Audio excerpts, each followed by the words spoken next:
নমস্কাৰ দৰ্শকসকল, আজি আপোনালোকক দেখুৱাম মই মুখ্যমন্ত্ৰীৰ মহিলা উদ্যমিতা অভিযান। যিখন ফৰ্ম আছে এইখন ফৰ্মক আপোনালোকে সম্পূৰ্ণ কেনেকৈ শুদ্ধভাৱে ফৰ্মখন ফিলআপ কৰিব সেইখিনি আমি আপোনালোকক আজি ধুনীয়াকৈ একফালৰ পৰা বুজাইও দিম আৰু দেখুৱাইও দিম।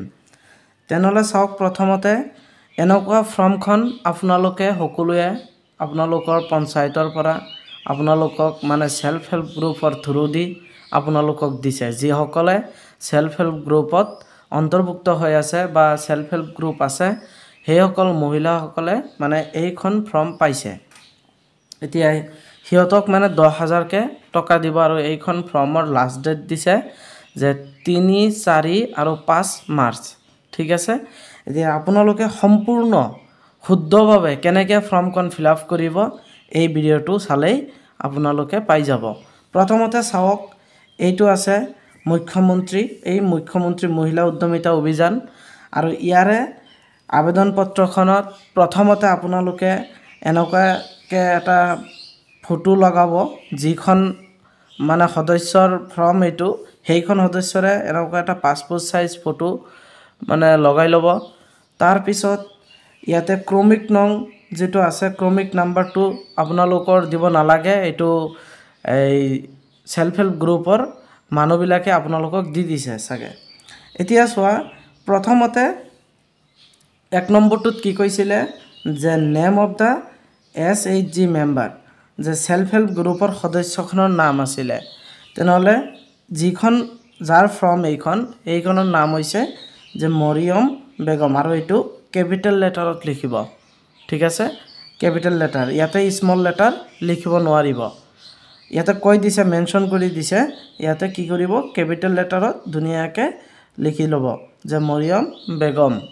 ঠিক আছে, এইটো যাৰ আপোনালোকৰ যিটো নাম সেইটো লিখিব ইয়াত।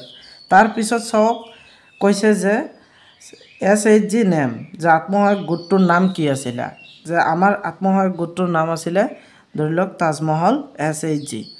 আপোনালোকে আপোনালোকৰ যিটো গোটৰ নাম এইটো ইয়াতে লিখিব।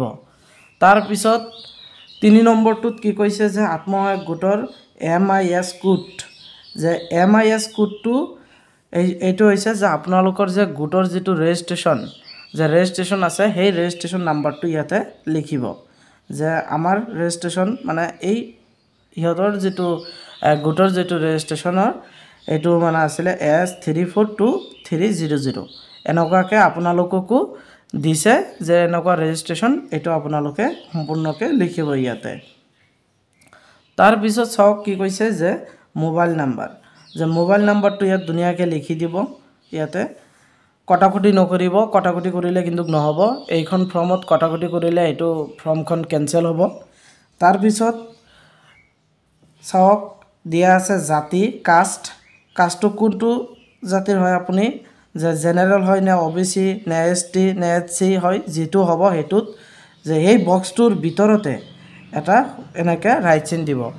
ইয়াতে এইটো যে আছে চোৱা, এইটো বৰ্ডাৰ, এই বৰ্ডাৰটোত যাতে বাহিৰত নাযায়, এই ৰাইট চিনটো যাতে বাহিৰ পিনে নাযায়, ইয়াৰ ভিতৰতে সৰুকৈ টিক চিন দিব। OBC হ'লে OBC দিব, ST SC এনেকুৱাকৈ। তাৰপিছত 6 নম্বৰটো চাওক, 6 নম্বৰটোত কি কৈছে যে আবেদনকাৰী মৰাণ মটক জনগোষ্ঠীৰ অন্তৰ্ভুক্ত হয় নেকি। যদি অন্তৰ্ভুক্ত হয় তেনেহ'লে আপোনালোকে য়েছ কৰিব, আৰু যদি নহয় তেনেহ'লে ন' কৰিব। তাৰপিছত 7 নম্বৰ পইণ্ট আছে, 7 নম্বৰটোত কি কৈছে যে আবেদনকাৰী চাহ জনগোষ্ঠীৰ অন্তৰ্ভুক্ত নেকি, যে আবেদনকাৰী চাহ জনগোষ্ঠীৰ অন্তৰ্ভুক্ত হয় নেকি। যদি অন্তৰ্ভুক্ত হয় চাহ জনগোষ্ঠী তেনেহ'লে য়েছ কৰিব, আৰু যদি নহয় ন' কৰিব।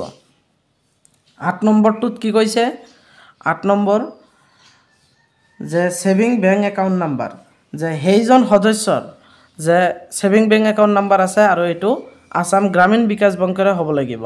যিহেতু আমাৰ সেল্ফ হেল্প গ্ৰুপৰ যিমানবোৰ সদস্যৰ একাউণ্ট আছে সকলো আমাৰ গ্ৰামীণ বিকাশ বেংকৰে লৈছে, সেইকাৰণে গ্ৰামীণ বিকাশ বেংকৰ এই একাউণ্টটো, সদস্যটোৰ একাউণ্টটো, ছেভিং একাউণ্ট যিটো আছে এইটো ইয়াতে লিখিব ধুনীয়াকৈ, ভুল যাতে নহয়, কাৰণ টকা সোমালে এইটোতে সোমাই দিব।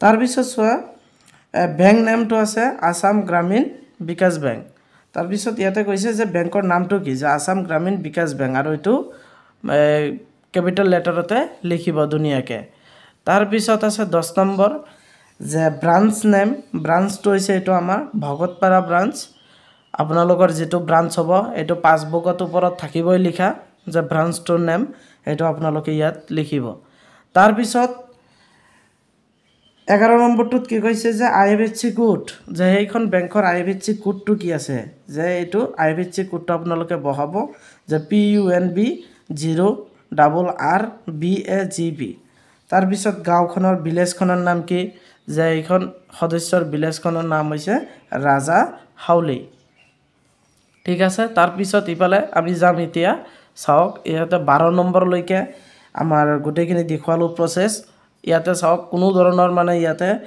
কটাকটি কৰা নাই ইয়াতে আপোনালোকে সম্পূৰ্ণকে শুদ্ধকে ফৰ্মখন ফিল আপ কৰিব নিজেই কৰিব পাৰিব আপোনালোকে 13 নম্বৰ মানে কৈছে যে গাঁও পঞ্চায়ত বা গাঁও পৰিষদ উন্নয়ন সমিতি MAC সমষ্টিৰ নাম ইয়াতে গাঁও পঞ্চায়তৰ নাম বা আপোনালোকৰ যদি গাঁও পঞ্চায়ত নাথাকে গাঁও পৰিষদ উন্নয়ন সমিতি আছে এটো যদি নাথাকে গাঁও উন্নয়ন সমিতি আছে MAC সমষ্টিৰ নাম এই এনেকুৱা যাৰ যেটো হয় আমাৰ গাঁও পঞ্চায়ত আছে গাঁও পঞ্চায়ত হৈছে আমাৰ ৰাজাপুখুৰী আমি ৰাজাপুখুৰীটো দিছো ইয়াতে তাৰ পিছত চাওক 14 নম্বৰটো ব্লক নেম আমাৰ ব্লক নামটো হৈছে কলাইগাঁও তাৰ পিছত 15 নম্বৰ যে ডিস্ট্ৰিক্ট নেম হৈছে আমাৰ দৰং ঠিক আছে তাৰ পিছত 16 নম্বৰত কৈছে যে বিধানসভা সমষ্টিৰ নাম শেহতীয়া সমষ্টি পুনৰ নিৰ্ধাৰণৰ আয়োগৰ প্ৰতিবেদন অনুসৰি যেটো আগৰটো নহয় তাৰ এই কেইদিন আগত যে আমাৰ শুনানি হল যে সমষ্টিৰ নতুনকে যে সমষ্টি হল এই নতুন সমষ্টিৰ হেইখনৰ মতে যে কোনটো সমষ্টি পৰিছে হেইটো লাগে তাৰ মানে আগৰটো নহয় পুৰাণাটো নহয় এতিয়া আমাৰটো পৰিছে দলগাঁও আগতে কালাইগাঁও আছিল এতিয়া আকৌ পুনৰ এই দলগাঁওত হৈ গল এইটো তাৰ পিছত এতিয়া 16 নম্বৰে এ গল বি নম্বৰত বা খ নম্বৰত আছে যে ফটোযুক্ত ভোটাৰ পৰিচয় পত্ৰ নং যে ভোটাৰ আইডিত আপোনালোকে চাব HPQ নাম্বাৰ এটা আছে এটো ফটোযুক্ত যেটো নাম্বাৰ হেটো ইয়াতে অন্তৰ্ভুক্ত কৰিব তাৰ পিছত ইয়াতে কৈছে যে ভোট গ্ৰহণ কেন্দ্ৰৰ নাম যে পোলিং ষ্টেচন নেম যে আমি যে ভোট গ্ৰহণ কৰো হেটোৰ নামটো কি তাৰ মানে তেনেহলে আমাৰটো হৈছে যে সুমাঘাট ME স্কুল আপোনালোকৰ ভোট গ্ৰহণটো যদি বিচাৰি নাপায় ভোটাৰ আইডিখনৰ বেক পৃষ্ঠাত আপোনালোকে বেক সাইডত ধুনীয়াকৈ চাব আপোনালোকৰ ভোট গ্ৰহণৰ যেটো আছে কেন্দ্ৰ আছে কেন্দ্ৰৰ নামটো তাতে পাই যাব আপোনালোকে আৰু ভোট গ্ৰহণ কেন্দ্ৰ নং এই নংটো আপোনালোকে এই ভোটাৰ আইডিৰ পিছফালে পাই যাব তাতে চাই ধুনীয়াকৈ লিখিব এটা মেন হল ইয়াত চাওক ইয়াতে হৈছে সন্তানৰ সংখ্যা আপোনালোকৰ সন্তানৰ সংখ্যাটো কিমান আছে হেইখন সদস্যৰ সন্তানৰ সংখ্যা কিমান আছে ধৰক যে এজনো নাই তেনেহলে ইয়াতে 0 দিব ঠিক আছে মই কি কৈছো যে যদি ধৰক এজনো নাই তেনেহলে ইয়াতে 0 দিব আৰু যদি ধৰক একজন দুইজন তিনিজন আছে যি আছে এটো ইয়াতে লিখিব যে ইমানজন ঠিক আছে এতিয়া টোটাল যে লৰা আৰু ছোৱালী মিলি সন্তানৰ সংখ্যা কিমান যদি নাই 0 কৰিব আৰু যদি যিমান আছে এটো ইয়াত লিখিব ধৰক এইজন সদস্যৰ সন্তানৰ সংখ্যা 2 জন এতিয়া তাৰ পিছত ইয়াতে কৈছে যে বিদ্যালয়লৈ যোৱা 3 পৰা 14 বছৰ বয়সৰ কন্যা সন্তানৰ সংখ্যা যেহেতু এইখন সদস্যৰ কন্যা সন্তান নাই ইয়াৰ দুইজনে লৰা তেনেহলে ইয়াতে কি হ'ব 0 দিব যদি আপোনাৰ মানে ধৰক যে এজন ছোৱালী আছে তাৰ বয়স 3 পৰা 14 বছৰৰ বয়সৰ ভিতৰত আছে আৰু এটো কেইজন আছে তেনেকুৱা কেইজন আছে ইয়াতে লিখিব লাগিব ধৰি লওক এজন আছে দুজন আছে তিনিজন আছে যাৰ যিমান আছে ইয়াত লিখিব যদি এজনো নাই কন্যা সন্তান নাই তেনেহলে ইয়াত 0 কৰিব তাৰ পিছত বিদ্যালয়তে কন্যা সন্তানৰ নাম ভৰ্তি কৰোৱা হৈছে নে নাই যদি প্ৰযোজ্য হয় তাৰ মানে ইয়াতে যদি কন্যা সন্তান আছে আৰু 3 পৰা 14 বছৰৰ বয়সৰ ভিতৰত আছে তেনেহলে ইয়াতে নাম ভৰ্তি কৰিছে না নাই স্কুলত যদি কৰিছে তেনেহলে এইটো বক্সটোৰ ভিতৰতে ইয়েস কৰিব আৰু যদি কৰা নাই তেনেহ'লে ইয়াতে নকৰিব। তাৰপিছত আহক 20 নম্বৰত। 20 নম্বৰটোত কৈছে যে এ নম্বৰ, অমৃত বৃক্ষ আন্দোলনৰ ৰোপণ কৰা গছপুলি কেইটা জীয়াই আছে আৰু ডাঙৰ হৈছেনে? এইটো চাওক যে আপোনালোকে যে গছপুলি লগাইছিলে, কাৰোবাৰ গছপুলি মানে হৈছে আৰু কাৰোবাৰ গছপুলি হোৱা নাই, মৰি গৈছে। তেনেহ'লে ইয়াতে যদি যাৰ জীয়াই আছে আৰু ডাঙৰ হৈছে তেনেহ'লে ইয়াতে য়েছ কৰিব। বুজি পাইছে? আৰু যদি মানে কি হৈছে ধৰক ডাঙৰো হোৱা নাই বা ইও হোৱা নাই, জীয়াই নাই, মানে মৰি গৈছে, তেতিয়া নকৰিব আপোনালোকে। ঠিক আছে। তাৰপিছত 2 নম্বৰটোত কৈছে যে যদি নহয় সেই ঠাইত নতুন গছপুলি ৰোপণ কৰা হৈছেনে? যদি আপোনালোকৰ গছডাল ধৰি লওক মৰি গৈছে, আপুনি নকৰিছে, তেনেহ'লে ইয়াতে আপোনালোকৰ নতুনকৈ গছপুলি লগাইছে নে নাই এইটো ইয়াত দিব লাগিব। যদি লগাইছে য়েছ কৰিব আৰু যদি লগোৱা নাই নকৰিব। কিন্তু ইয়াতে আপোনালোকে মেইন হ'ল এইটো, ইয়াত যদি আপোনালোকে মিছা তথ্য দিয়ে বা এনে এটা মাৰি দিয়ে, টকা মানে নোসোমাব পাৰে আপোনালোকৰ একাউণ্টত। ইয়াতে আপোনালোকে শুদ্ধকৈ লিখিব যে যদি গছটো মানে কি হৈছে বাঢ়িছে আৰু জীয়াই আছে, য়েছ কৰিব, আৰু যদি মৰি গৈছে নকৰি নতুনকৈ গছপুলি লগাই ফটো মাৰি ইয়াতে আপোনালোকে য়েছ কৰি দিব। ঠিক আছে। তাৰপিছত এতিয়া আহক 21 নম্বৰত।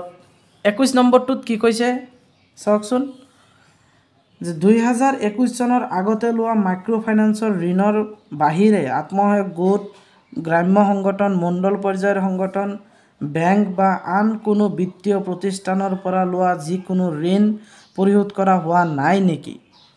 তাৰমানে ধৰি লওক কাৰোবাৰ মাইক্ৰ' ফাইনেন্সৰ লোন আছে বা বেংকৰ পৰা লোৱা লোন আছে বা বিত্তীয় কিবা প্ৰতিষ্ঠান এইবিলাকৰ পৰা বা মণ্ডল কমিটি বা তেনেকুৱা পৰ্যায়ৰ সংগঠনৰ পৰা লোৱা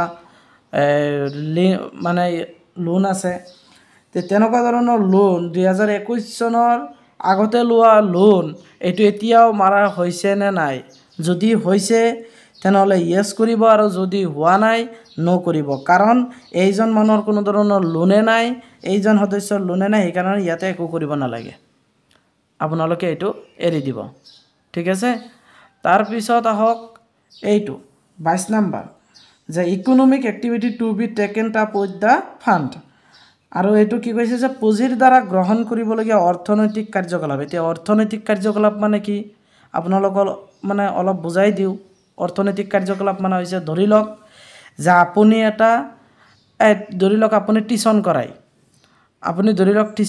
টিউশ্যনৰ বিনিময়ত আপুনি টকা লয়, তেনেহ'লে এইটো হ'ল এটা মানে ইকনমিক এক্টিভিটি। ধৰি লওক আপুনি যে মানুহক মানে কি কৰি আছে, মানে বেমাৰৰ কাৰণে আপুনি চিকিৎসা কৰি আছে আৰু তাৰ বিনিময়ত যদি আপুনি টকা লয় তেনেহ'লে এইটো হৈছে ইকনমিক এক্টিভিটি। মানে যিকোনো কামৰ বিনিময়ত যদি আমি তাৰ পৰা টকা লওঁ তেনেহ'লে এইটো হ'ব ইকনমিক এক্টিভিটি। আৰু যদি তাক ফ্ৰীকৈ আমি দিওঁ, ধৰি লওক আমি ফ্ৰীত মানে কোচিং কৰাই আছোঁ বা টিউশ্যন দি আছোঁ, তেনেহ'লে এইটো হ'ব নন ইকনমিক এক্টিভিটি। তেনেহ'লে আমাৰ পুঁজিৰ দ্বাৰা এক্টিভিটিটো আমাৰ লাগে হয় না নাই? যে ইকনমিক এক্টিভিটি এইটো তাৰমানে সেইখন টকা লৈ মানুহজনে সেই সদস্যজনে কি কৰিব। আৰু এইটো কি কৈছে যে ৰিফাৰ ছেকশ্যন চি, আৰু এইটো গ শাখাত চাব দিছে। তেনেহ'লে আমি যদি গ শাখাত চাওঁ, এইটো হৈছে গ শাখা, চাওক এইটো ওপৰত চাওক, এইটো হৈছে গ শাখা, এইটো গ। ইয়াতে আপোনালোকে চাব বিভিন্ন মানে আছে ব্যৱসায় আছে, আপুনি কোনটো কি কৰিব পাৰে চাওক।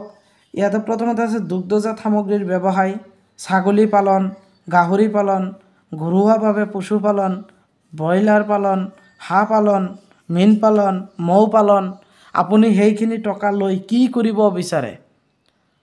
ধৰক ছাগলী পালন কৰিব বিচাৰিব বা হাঁহ কুকুৰা পালিব বিচাৰিব, ধান খেতি কৰিব পাৰিব, বা আপুনি কণীৰ পৰা কুকুৰা পালন কৰিব পাৰিব, পাৰ চৰাই পালন কৰিব পাৰিব, বতা চৰাই পালন কৰিব পাৰিব।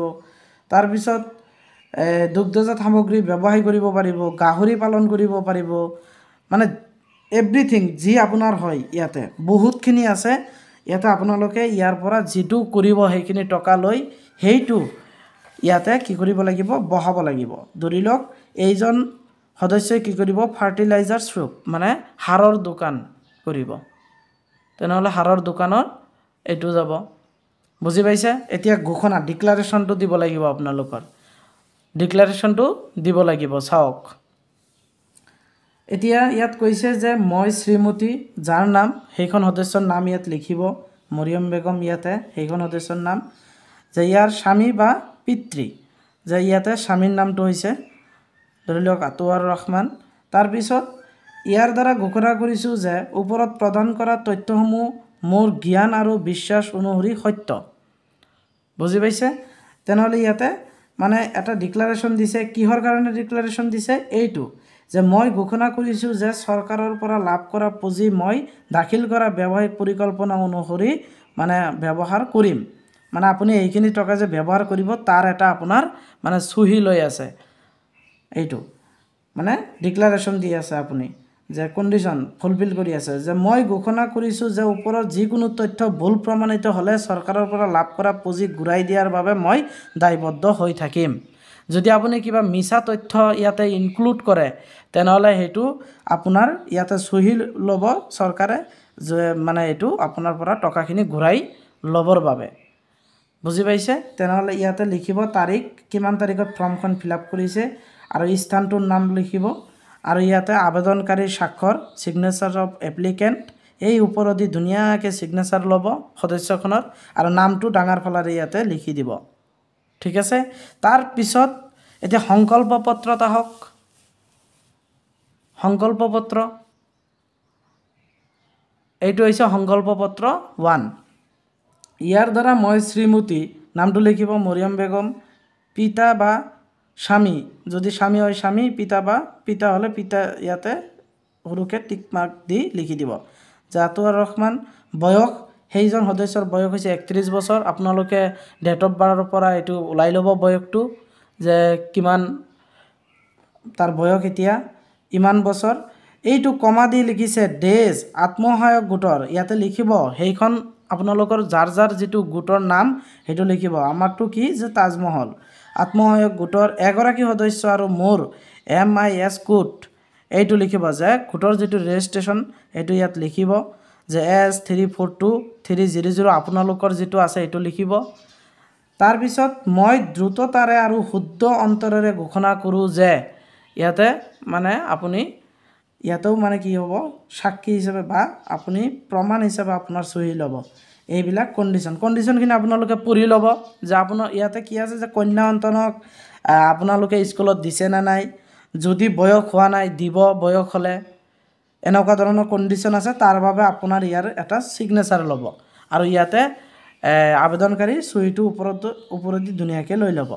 এতিয়া সংকল্প পত্ৰ 2, সংকল্প পত্ৰ 2ত কি কৈছে চাওক।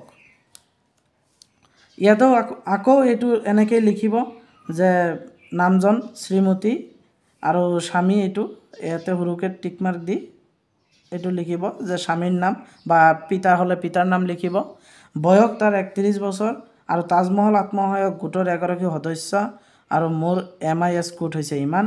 এই দ্ৰুততাৰে আৰু শুদ্ধ অন্তৰেৰে ঘোষণা কৰোঁ যে, ইয়াতে ঘোষণা কৰিছে এইটোৰ বাবে ইয়াতে কণ্ডিশ্যন আছে।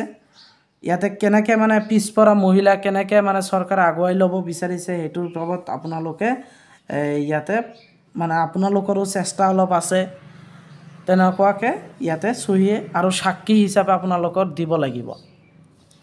তাৰপিছত মোৰ উপস্থিতিত আবেদনকাৰীয়ে ইমান তাৰিখে এজন সদস্য মানে এজন সাক্ষী হিচাপে এজন মানুহক লগত ৰাখি তাৰপিছত তাৰিখে সত্য ঘোষণা কৰি স্বাক্ষৰ কৰিলে, আৰু ইয়াতে চহী ল'ব সদস্যখনৰ, আৰু ইয়াতে এজনৰ আপোনালোকৰ গোটৰে যে মহিলা আছে সিহঁতৰ পৰা এজনৰ মানে সাক্ষী ইয়াতে ল'ব। ঠিক আছে?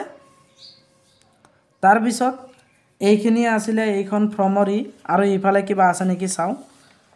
ইয়াতে এই ইংলিছটো আছে, ইংলিছটো আৰু এছামিছটো যিকোনো এটা আপোনালোকে ফিল আপ কৰিব পাৰে। ইয়াতে সংকল্প পত্ৰ 1 আৰু 2 আছে ছেম। তাৰপিছত ইয়াত আহক এতিয়া এইটো চাওক, অলপ সৰু কৰি দিছোঁ যাতে আপোনালোকে অলপ চাব পাৰে ধুনীয়াকৈ।